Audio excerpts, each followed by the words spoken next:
যেদিন হচ্ছে ইকিয়াতে গিয়েছিলাম ওইদিন হচ্ছে আসার পথে নীলিমাপুর কল। নীলিমাপুর নাকি পিজ্জা খাইতে মন চাইছে, ইজি পিজি পিজ্জা যাকে বলে। আর আপু হচ্ছে কখনোই একা কিছু খায় না। আপুর যখনই যা খাইতে মনে চায় তখন হচ্ছে সে সবার জন্য করে, সবাইকে ডাকে এন্ড আমরা সবাই মিলে খাই। আর এইখানে আসার পরে হচ্ছে আমার জন্য একটা ব্লেসিংস যে আমি এতগুলো ভালো ভালো ফ্যামিলি পেয়েছি, মাশাআল্লাহ আলহামদুলিল্লাহ, যারা আমাকে কখনো লোনলি ফিল করতেই দেয়নি। হয়তো আমি অনেক ডিপ্রেশনে চলে যেতাম যদি তারা না থাকতো। অলমোস্ট প্রত্যেকটা দিনই আমরা কারো না কারো বাসায় যাই, আড্ডা দিই, একটু চা খাই, যা আছে তাই খাই। প্রথম দিকে ইনভাইটেশনের একটা ব্যাপার থাকলে এখন আর সেটা নেই আমাদের মধ্যে, সবগুলো একটা ফ্যামিলি হয়ে গেছি আমরা। যেদিনই যার বাসায় যাই আমরা, সো তার বাসায় যাই থাকে ওগুলো দিয়ে আমরা হচ্ছে রাতে ডিনার করে চলে আসি। আর এভাবেই চলছে আমাদের জীবন, এভাবেই যেন চলে সব সময়, কারণ এই লাইফটা আমার খুবই পছন্দ হয়েছে। কারণ আমি কখনো চিন্তাও করিনি এসে আমি এরকম এতগুলো মানুষ পাবো আর এরকম ভাবে চলাফেরা করতে পারবো। সবকিছুর জন্য আলহামদুলিল্লাহ। তো এখানে হচ্ছে আপু এভাবে পিজ্জা রেডি করে দিচ্ছিল আর এক একজন যা যার মন মতো নিয়ে নিয়ে খাচ্ছিল।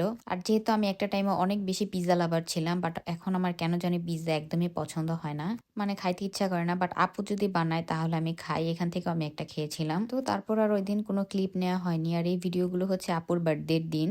যেহেতু আপু প্রেগনেন্ট আর ভাইয়া হচ্ছে রাতে কাজ করে, তো আপুকে একটু স্পেশাল ফিল করানোর জন্য আমরা হচ্ছে একটু টুকটাক রান্না বান্না করে নিয়ে গিয়েছিলাম। আর যেহেতু আপু মাছ খুব একটা খায় না, খুব বেছে বেছে কয়েকটা মাছ খায়, আর মাংস তো খায় না, শুধু মাটন আর ল্যাম খায় একটু। বেসিক্যালি বলতে গেলে আপু হচ্ছে ভেজিটেবল লাভার, সো আপুর জন্য হচ্ছে ভেজিটেরিয়ানি জিনিসপত্র রান্না করে আমি নিয়ে গিয়েছিলাম। আর মারিয়া আপু হচ্ছে পুডিং বানিয়ে নিয়ে গিয়েছিলেন। পুডিং এর মধ্যে হচ্ছে হ্যাপি বার্থডে নীলিমা লিখে নিয়ে গেছিল বাদাম দিয়ে।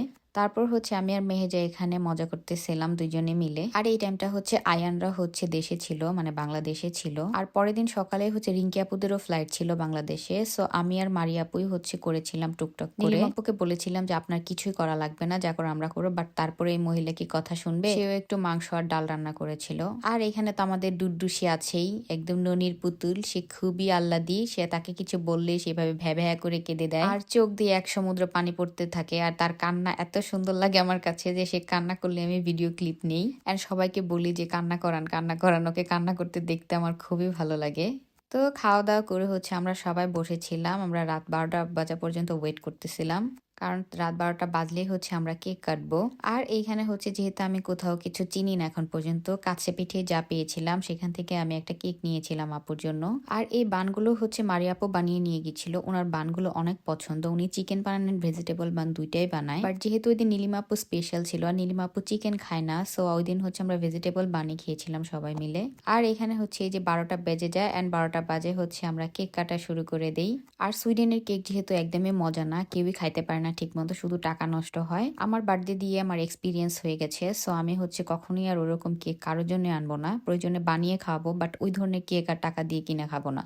এই কেকটা যথেষ্ট মজা ছিল আমার কেকের চাইতে, অথচ এই কেকটার কত প্রাইস কম। তো এখানে হচ্ছে আমি মারিয়া আপুই ছিলাম আর আমার হাজবেন্ড ছিল, আর কেউই ছিল না, কারণ যেহেতু আইয়ানরা বাংলাদেশে ছিল আর রিঙ্কি আপুদের পরের দিন সকালেই ফ্লাইট ছিল, ভোর 5টা বাজে তাদের বের হইতে হতো। সো তারাও হচ্ছে রাত 9টা বাজে চলে গিয়েছিল, কারণ তাদেরকে গিয়ে হচ্ছে ঘুমাইতে হবে। আর সাফি ভাইয়ের হচ্ছে সকালে কাজ আছে, সো সেও হচ্ছে মেহেজাকে নিয়ে চলে গিয়েছিল। তো এখানে রাত 12টা পর্যন্ত আমরা তিনজনেই হচ্ছে ওয়েট করতেছিলাম। আর এখানে হচ্ছে আমরা ভাইয়াকে কল করি, ভাইয়া অফিসে ছিল, তো খুব রাশের মধ্যে থাকার পর আমরা ভিডিও কল দিয়ে ভাইয়াকে রাখি। আর এখানে হচ্ছে আপা মজা করতেছিল, আমরা বলতেছিলাম যে ভাইয়াকে কেক খান, আপা বলতেছিল না ওকে দিব না। তো এই কেকটা যেহেতু আমরা রাত 12টার জন্য ওয়েট করতেছিলাম, তার আগে হচ্ছে সন্ধ্যাবেলা আমরা পুডিংটা কেটে ফেলি, কারণ যেহেতু রিঙ্কি আপুরা চলে গিয়েছিল, সো তাদেরকে নিয়ে হচ্ছে আমরা পুডিংটা কেটে সেলিব্রেট করি। পুডিং কাটার ভিডিওটা যেহেতু আমার ফোনে ছিল না, আমার হাজব্যান্ডের ফোনে ছিল, সো এটা আমি পরে নিয়েছিলাম।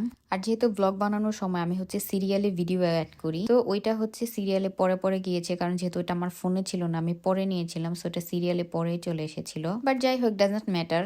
এই যে এই ভিডিও ক্লিপ হচ্ছে আগের ছিল, কারণ এটা আমরা সন্ধ্যা রাতে কেটেছিলাম, বাট যেহেতু আমার ফোনে ছিল না, সো এটা পরে অ্যাড হয়ে গিয়েছে। কোনো সমস্যা নেই, ভিডিও হইলেই হয়েছে। সো মারিয়াপুর পুডিংটা হচ্ছে অনেক মজা, এর আগে হচ্ছে আমাদেরকে কয়েকবার খাইয়েছে। আর এই দিনের পুডিংটাই হচ্ছে আপুর বানানো সবচেয়ে বড় পুডিং ছিল, কারণ এতদিন তো এতগুলো ফ্যামিলি ছিল না, সো আপু সবসময় ছোট ছোট পুডিং বানাইতো। এখন যেহেতু আমরা অনেকগুলো ফ্যামিলি আর অনেকগুলো মানুষ, এই জন্য হচ্ছে বড় করে বানাইতে হয়। বাট পুডিংটা অনেক মজা ছিল, কারণ আপুর পুডিং অনেক মজা হয়। তো এই তো এইভাবে হচ্ছে আমরা নীলিমাপুর বার্থডে ছোট্ট করে সেলিব্রেট করি, আর মেমোরি রাখার জন্য আমি হচ্ছে কিছু ক্লিপ নিয়ে নিই। তো পরের দিন হচ্ছে আমার হঠাৎ করে কেন জানি আলু ভর্তার ডাল খেতে মনে চেয়েছে, তো যেই ভাবনা সেই কাজ। আমি হচ্ছে এখানে আলু ভর্তার ডাল আর ভাত রান্না করে ফেলি আর আমি এই টুনটুনি ডিশগুলোতে সার্ভ করে ফেলি। যেহেতু আমরা দুইজনই মানুষ, সো আমাদের হচ্ছে অত লাগেও না, এটুকুই হতেই হচ্ছে আমাদের 2 বারের খাওয়া হয়ে গিয়েছে। আর দেখতে অনেক ছোট হলেও ডিশগুলোতে অনেকগুলি খাবার আটেও মাশাআল্লাহ। অ্যান্ড ডাল আর আলু ভর্তা এত মজা লেগেছিল, অনেক তৃপ্তি করে খেয়েছিলাম, মনে হচ্ছিল যেন কতদিন পর খেলাম। বাট আমি কিন্তু মোস্ট অফ দ্য টাইমে ডাল খাই, বাট ওই দিন অনেক বেশি মজা লেগেছিল, ক্রেভিংস এর জন্য মেবি।